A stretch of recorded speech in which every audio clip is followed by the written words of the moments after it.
Welcome to Empowerment and Illness, the podcast where we share stories of strength, resilience, and hope for those navigating the complexities of chronic illnesses. I am your host, Gwen. And joining us today is Dara. She is truly a remarkable woman, a warrior, and advocate who is bringing awareness and support through TikTok.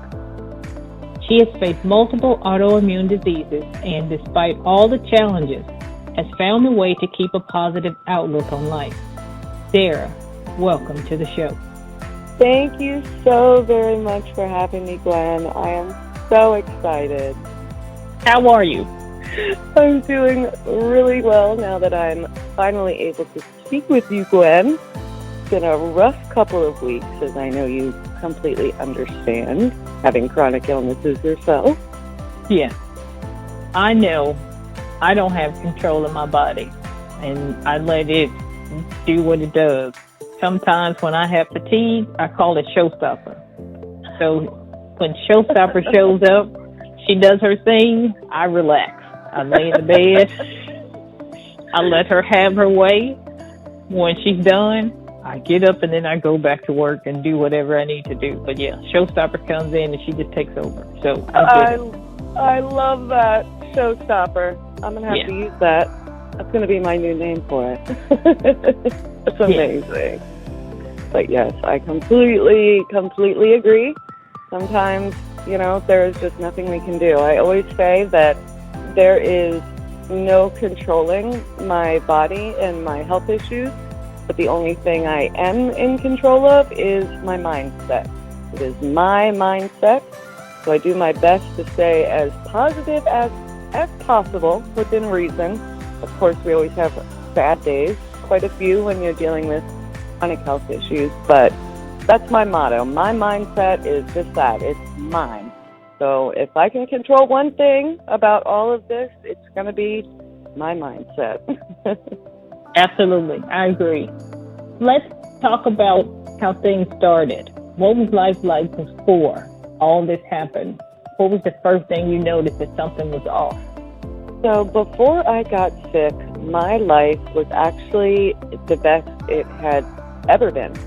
I was working my dream job. I was a radio personality, actually, at a rock station. I worked my way up from an intern to weekend job to pre-recording overnight shifts to actually ending up dropping out of college to take on a full-time position for my own show.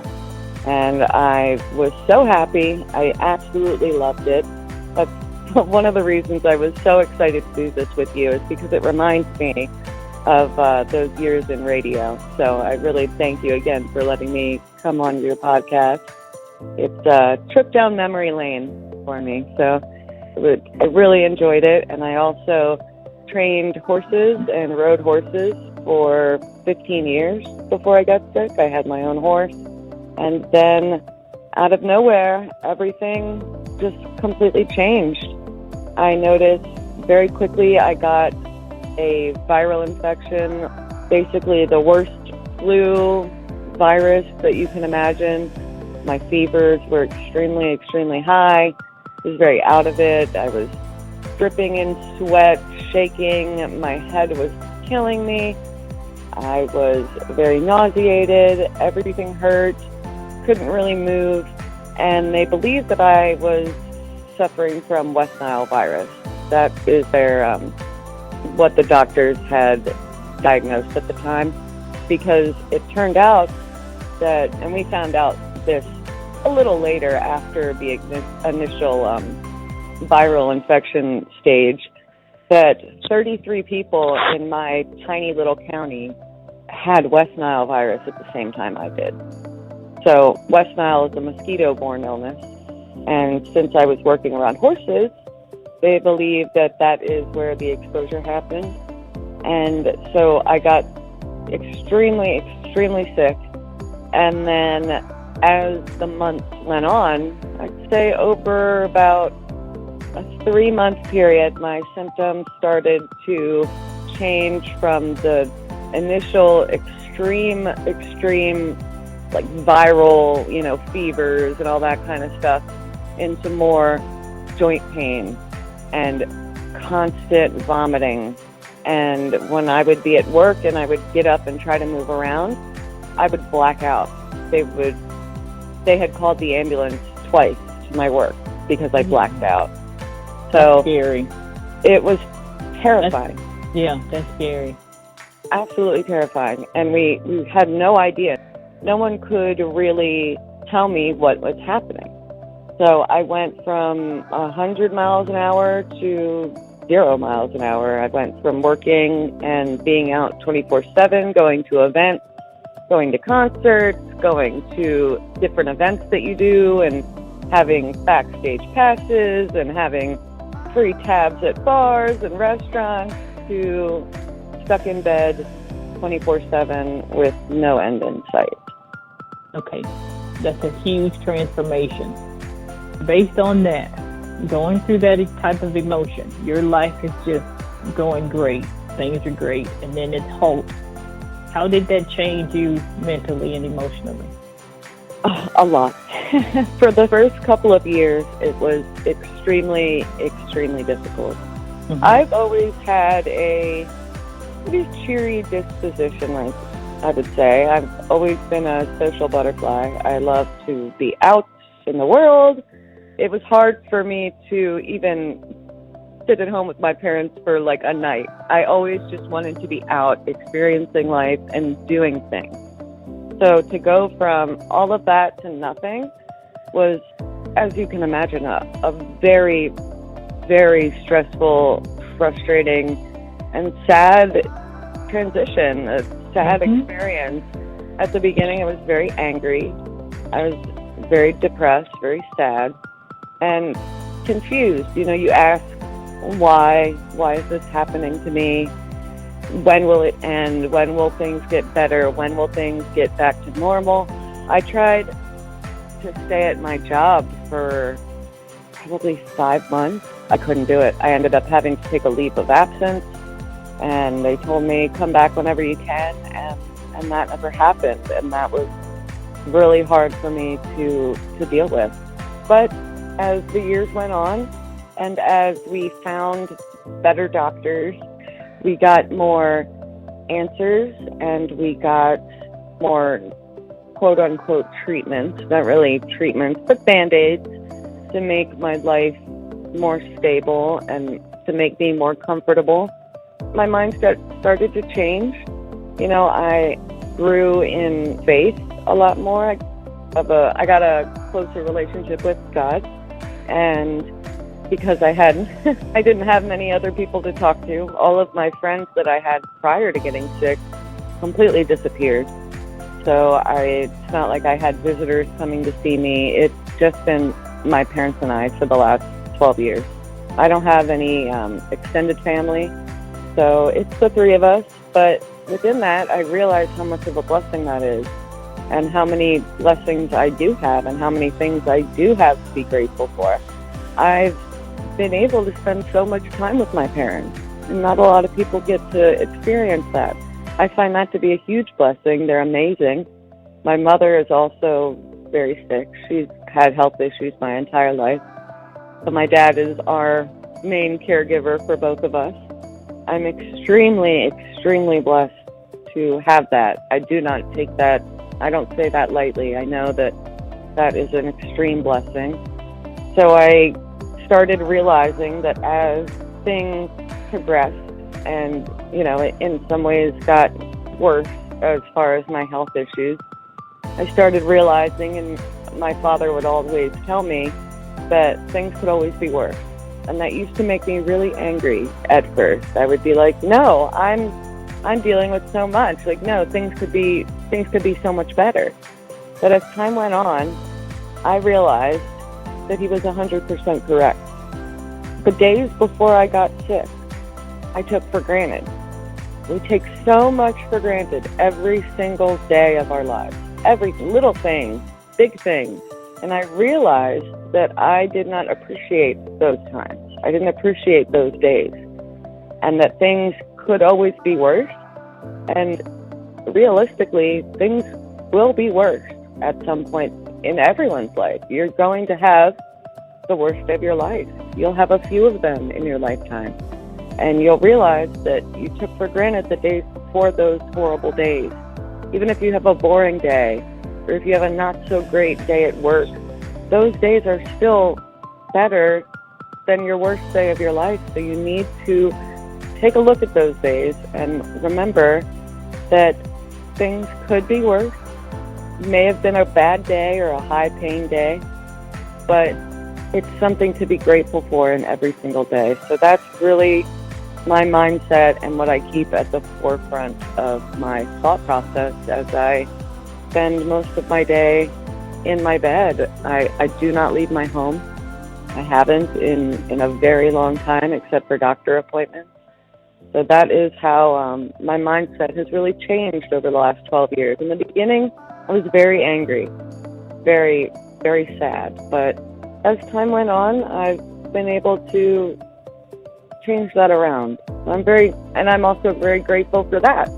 That is also a blessing, because it's really easy to stay angry, easy to stay very sad and very bitter and lash out towards other people who don't understand.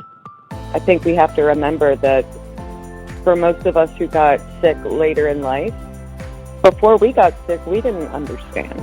That's not something that normal, healthy people think about. So that's one of the reasons I like to educate and really share my story and educate people who don't deal with this on a daily basis. I totally get everything you just said, because I lost friends. No, I lost friends. When I got sick, I lost all of my friends. And I got this thing, I don't have a name for it. All I know, I'm doing great. Life was perfect. I had all the friends, I'm working. I had a boyfriend. When I say life was perfect, there was nothing going on. And then all of a sudden, Showstopper first started showed up. And I kept wondering, how come I'm so tired all the time? I was in the church singing in the choir. I thought, let me pull back. Let me just pull back from things. I wasn't going out as much. I told them I can't do as much stuff in the church. Wasn't working all the overtime that I was doing, thinking I just needed to rest. But it just got progressively worse. It took almost a year for me to be diagnosed, and I went through a lot. Saw this doctor. I was going to see him every day. Wow. Was he a good doctor? I said no. There's many of those. There's more bad than good, unfortunately. The reason I say that is because, yes, I went to see him every day. Yes, he gave me an IV every day. So I got a liter of fluids every day. I wasn't using the restroom. I didn't have to go. I had a fever between 101 and 103 every day. Every day. I had sores, canker sores inside of my mouth, all under my tongue, on the roof of my mouth, so I couldn't eat. It was just I had all the symptoms. I had a big rash on my face. Oh, I had it all. But he never told me to go see somebody else. He never did any of that. I just had to go see him every day. He never sent you to any specialists? No rheumatologist? No. Yeah, I would agree. That's a bad doctor. Yeah. So my boyfriend at the time saw that I was getting progressively worse. He called my sister. My sister made some phone calls. They moved me, because I lived alone. So they moved all of my stuff, closed up my apartment and everything. I'm really sick. Like I said, I wasn't using the restroom. I wasn't doing anything. Things were just going down. She called a couple of places. She found a rheumatologist. I went in to see him that day, touched me on my hand and said, I'll take good care of you. They literally put me in a wheelchair and rolled me across the street to the hospital, and I was admitted. And I was in the hospital, I know, for at least a month. Oh, my goodness. So that's why I said I understand. with me being so popular or had all these friends, they just dropped like flies. I mean, they were just gone. I have a big family. Family's huge. It's like That's wonderful. So I depend on them, but all my friends, outside people, no. So that's why I said I totally get it.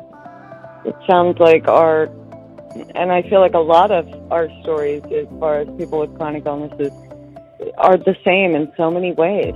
And I wonder why it is that all of our friends seem to disappear. Is it they don't want to see the person in pain that they care about? Is it they don't want to think that something like that can happen to them? Or do they just get tired of it? They just get bored. They don't want to hear someone who they think is complaining? Or do they lose out on perks of being the person's friend? It seems like such a common thing, and I know personally I would never do that to any of those people. I would have been visiting them. I would have been asking them if they were okay.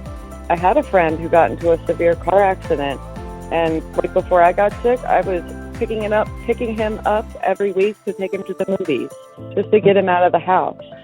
So I can't fathom doing that to another person. And it really is, it's all of them.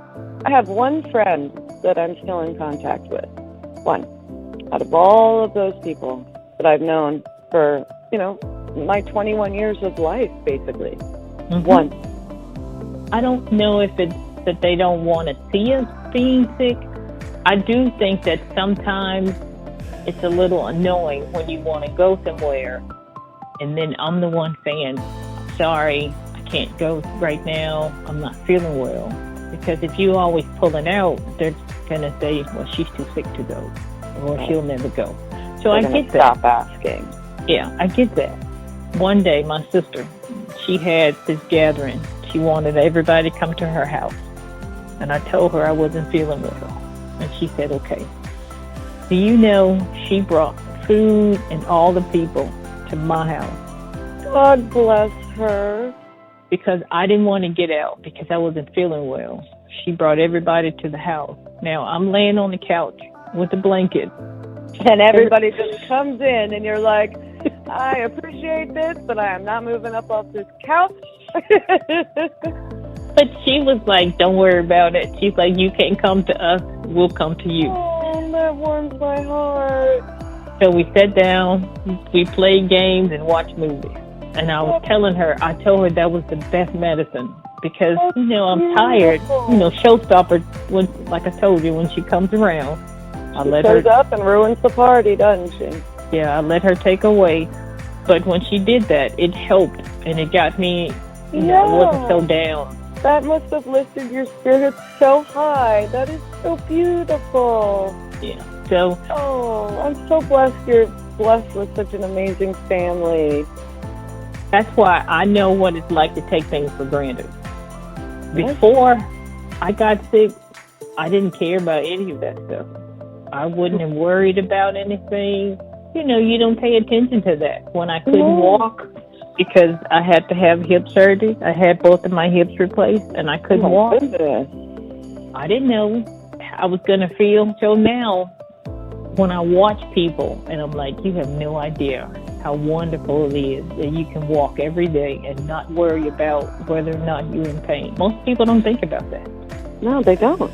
I know I didn't before I got sick. I mean, my mother was very ill, so I did have a bit more understanding, but not the physical understanding that I have now. I completely understand. I completely agree. I always say, because with my conditions, I do struggle. I cannot be upright for more than a few minutes. So when we leave the home, when I go to doctor's appointments, I have to use a reclining wheelchair. There's so many things we take for granted.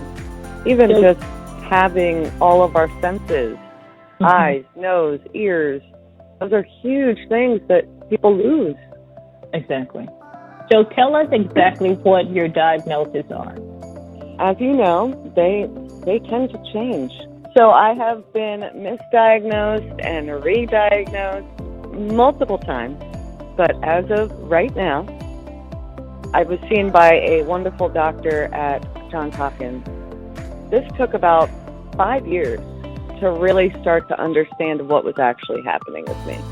Like you, I had a doctor who ended up not being good, who was giving me IVs every 3 times a week. She was a bit strange. We'll leave it at that. But I had all these doctors. I lived in a really rural area at the time. Mm-hmm. So it was not the kind of medical care that was doing me any good. I finally found some really good doctors, and this is what they believed happened. When I got that initial viral infection that they believed was West Nile virus, my immune system attacked my ganglion fibers, which is they cover your body, and that is what sends the signals of your autonomic system to your brain. So it's autoimmune autonomic ganglionopathy. They took 3 biopsies from my leg and did a ton of blood work, and the biopsies came back, and it actually showed usually there's a percentage of ganglion fibers left. Mine were all gone on all 3 biopsies. That's why it was so severe. So at first they had diagnosed me with POTS, postural orthostatic tachycardia syndrome, but mine was a bit different because it seemed to be so severe. It would also skyrocket. My blood pressure would either skyrocket or drop, and my heart rate would go really high, and it would also happen when I was just laying down. It didn't quite fit the POTS diagnosis. So the doctor at Johns Hopkins was able to diagnose this autoimmune autonomic ganglionopathy. It affects my ability to regulate body temperature. So I'm either really hot, really cold, my hands will be freezing, but my midsection will be really hot. I'll be sweating from every pore. It affects your ability to sweat. It affects quite a few organs and bodily function. For me, mainly, it is the blood pressure and heart rate. So I can be upright. I can move around my home. I can't be up for very long. I can't be up long enough to cook a meal, for example, unless I'm putting something in the microwave or the toaster oven. Anything longer than that, I need to be laying down. I can't sit straight up for very long. When I do either of those things, it gets so bad to the point of me blacking out. I will literally pass out. Sweating, really sick, extremely debilitating. So when I leave the house, which is strictly for doctor's appointments, I use a reclining wheelchair. I also have gastroparesis, which is gastro, so your stomach, your digestive system, paresis, paralysis, where my stomach does not empty as quickly as it should.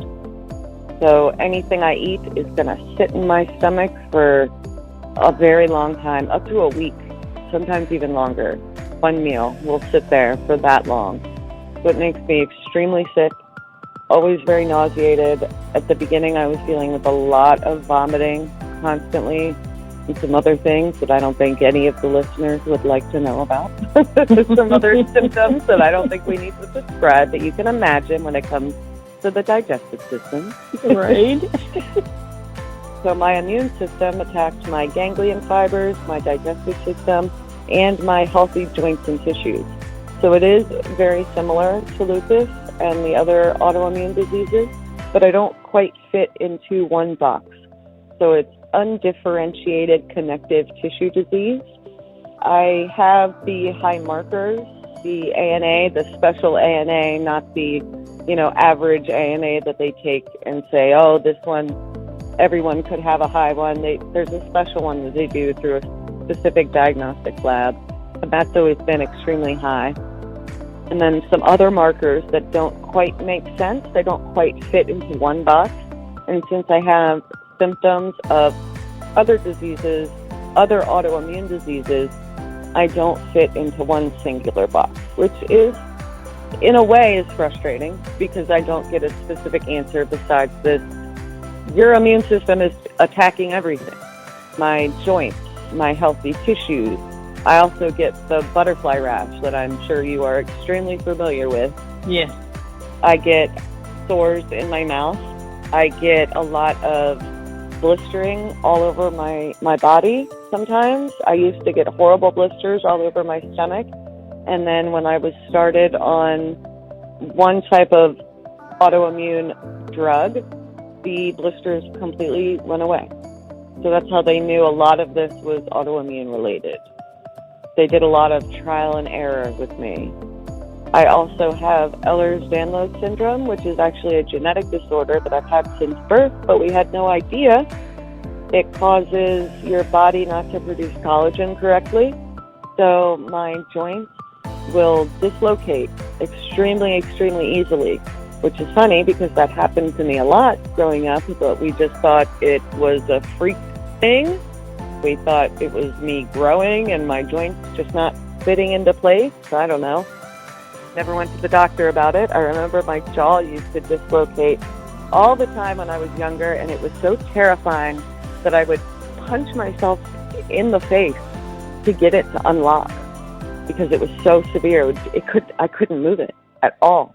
It was terrifying as a very young child, and then as a teen, having that happen and not understanding why, and them just saying, "Oh, it's growing. It's because you're growing." Really scary. Should have been looked into more, but it wasn't, and it is what it is. But as I started not being able to move around, because my whole life I was extremely active. I always rode and trained horses. I was running around constantly. I liked to work out, so my muscles were always very strong. So they took on the brunt of my joints being loose. So when I started to atrophy and not move as much and not be able to get up and move around, my joints just started falling out of place. I would sublux, which is a partial dislocation. Extremely, extremely painful. And it would happen all the time. It still does happen. I wake up in the morning sometimes with my shoulder partially out of place. My knee or anything, it can be anything. They just fall out of place, and it is extremely painful. So that's a very frustrating one. I also have complex regional pain syndrome, which I actually ended up with. My doctor, bless his heart, he was an amazing doctor. I owe him a lot. But he tried to give me a trigger point injection in my thumb, and my hand blew up like twice, almost 3 times the size of what it usually is, and it turned purple, and I was in so much pain. Those with CRPS know what I'm talking about. It is a burning, molten lava, pin-pricking, horrible, horrible pain with this. Sounds like it. Oh, it is. It's extreme. And it's just an unfortunate body response where the pain signals get screwed up and you're stuck with it. Mine, thankfully, it calmed down after that initial first couple months or so.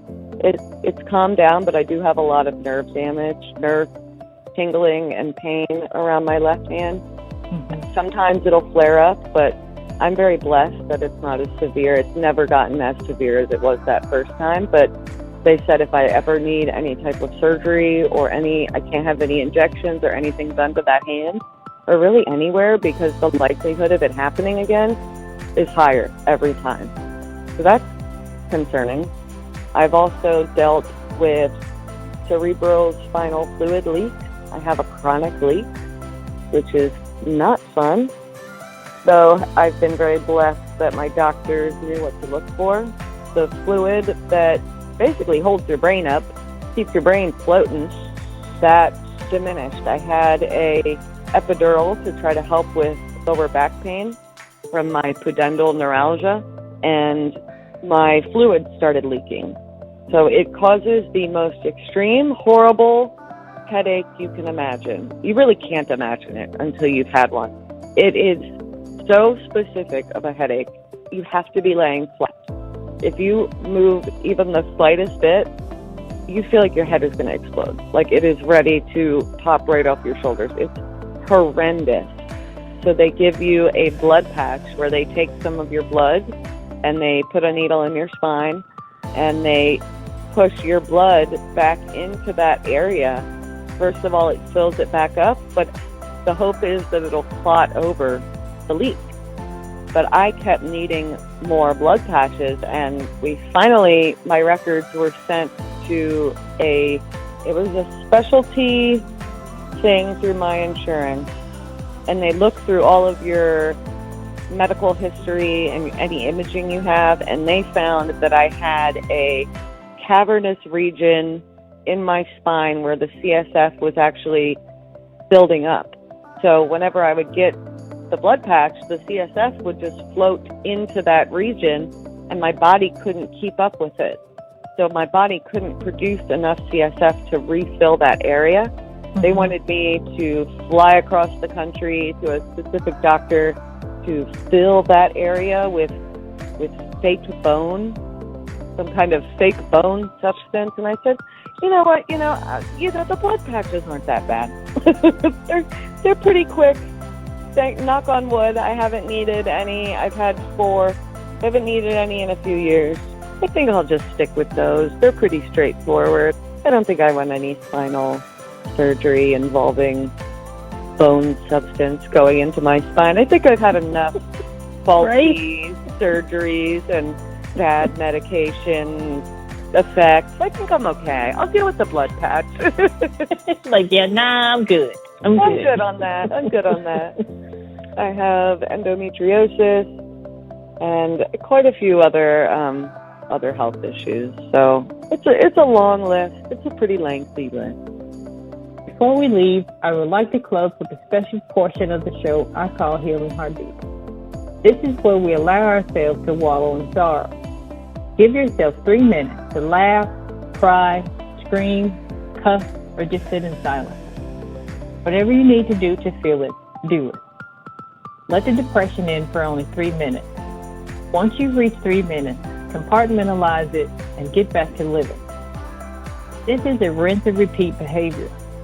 You cannot let depression take over, because when it does, it will not let go. When we hear about the passing of someone, they have the day they were born and the day they passed away. There is a dash in the middle. It's not a long line, but a short dash. That dash represents your life. Go live in spite of having a chronic condition. Don't let it stop you. This is the end of part 1, Rising Above, Dara's journey of resilience and positivity through autoimmune challenges. We will continue part 2 next week. Until then, remember, you have the strength, the heart, and the support to continue your journey. Be safe.